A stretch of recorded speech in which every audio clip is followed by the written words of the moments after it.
Hi అండి, అందరికీ నమస్కారం. Welcome to tasty food by Divya. ఈరోజు మీ అందరికీ నేను ఒక మంచి టేస్టీ రెసిపీ కంద ఫ్రై ఎలా ప్రిపేర్ చేయాలో చూపిస్తాను. ముందుగా కంద పైన ఉన్న పొట్టు తీసుకుని శుభ్రంగా కడుక్కొని నేను చూపించినట్లుగా ఈ సైజులో ఈ మందాన కట్ చేసుకోండి. తర్వాత ఒక గిన్నెలోని మజ్జిగ తీసుకుని మజ్జిగలోని కంద ముక్కలన్నిటిని వేసుకుని ఇవన్నిటిని ఒకసారి శుభ్రంగా కడుక్కోవాలి. ఇలా చేయటం వల్ల ఒక్కొక్క కందగడ్డకి దురద అనేది ఉంటుంది, ఆ దురద అనేది పోతుంది ఇలా వాష్ చేయటం వల్ల. తర్వాత వీటిని మరలా మంచినీటిలో వేసుకుని శుభ్రంగా ఒకసారి కడుక్కోవాలి. తర్వాత గ్యాస్ స్టవ్ మీద ఒక గిన్నె పెట్టుకుని దానిలోని ఈ కంద ముక్కలన్నిటిని వేసుకుని అవి ములిగేంత వరకు నీళ్లు పోసుకోవాలి.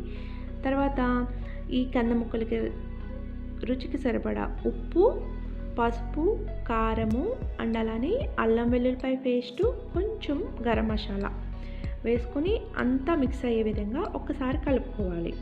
ఇలా కలుపుకొని మంటని హై ఫ్లేమ్లో పెట్టుకొని ఈ కంద ముక్కలన్నిటినీ ఈ వాటర్ అంతా ఎగిరే వరకు ఉడికించుకోవాలి. ఇలా మీరు కుక్ చేయటం వల్ల కంద ముక్కలకన్నిటికి ఫ్లేవర్ అనేది బాగా పడుతుంది. ఈ విధంగా కుక్ చేసుకున్న తర్వాత ఇవి చల్లారపెట్టుకోవాలి. చల్లారపెట్టిన తర్వాత గ్యాస్ స్టవ్ మీద మరొక ప్యాన్ పెట్టుకుని ప్యాన్లోని 2 నుంచి 3 స్పూన్లు ఆయిల్ వేసుకుని హీట్ ఎక్కిన తర్వాత ఈ కంద ముక్కలని ముందుగా ప్రిపేర్ చేసుకున్నాం కదా, అన్నిటినీ ఒకదాని తర్వాత ఒకటి స్లోగా వేసుకోవాలి. మీరు కావాలంటే దీన్ని డీప్ ఫ్రై అయినా చేయవచ్చు, నేను కాకపోతే ఇలా షాలో ఫ్రై చేసి చూపిస్తున్నాను. మనం ముందుగా కుక్ చేసుకున్నాం కాబట్టి ఇవి చాలా త్వరగా వేగిపోతాయండి.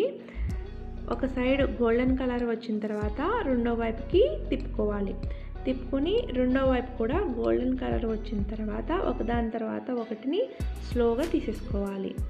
ఇలా మీరు ఎన్ని కంద ముక్కలు ఉంటే అన్నిటినీ వేపించుకొని తీసుకోవాలి. మీరు ఈసారి కంద తెచ్చుకున్నప్పుడు ఈ విధంగా ఒకసారి ట్రై చేసి చూడండి.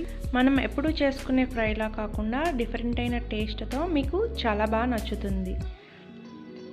ఇలా ఫ్రై చేసుకున్న కంద ముక్కలన్నిటినీ తీసేసుకుని దీనిలో ఆయిల్ ఉంది కదండి, ఆయిల్ అన్నిటినీ తీసేసుకుని మరో 2 స్పూన్లు మాత్రమే ఉంచుకుని దీన్ని ఇప్పుడు తాలింపు పెట్టుకోవాలి.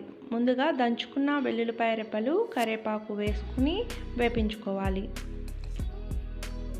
లాస్ట్లో ఇలా తాలింపు పెట్టుకోవటం వల్ల టేస్ట్ అనేది మరింత రుచిగా ఉంటుంది.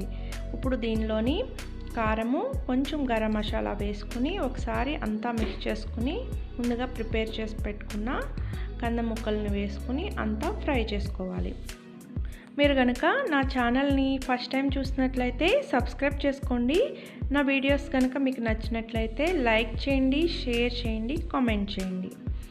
ఈ విధంగా కంద ముక్కలన్నిటిని వేసుకుని ఒక 5 మినిట్స్ ఫ్రై చేసుకోవాలి. ఫైనల్గా కొత్తిమీర వేసుకుని అంతా మిక్స్ చేసుకుని సర్వ్ చేసుకోవటమే. ఎంతో రుచికరమైన డిఫరెంట్ అయిన రుచితో కంద ఫ్రై రెడీ అయిపోయింది. Thank you for watching.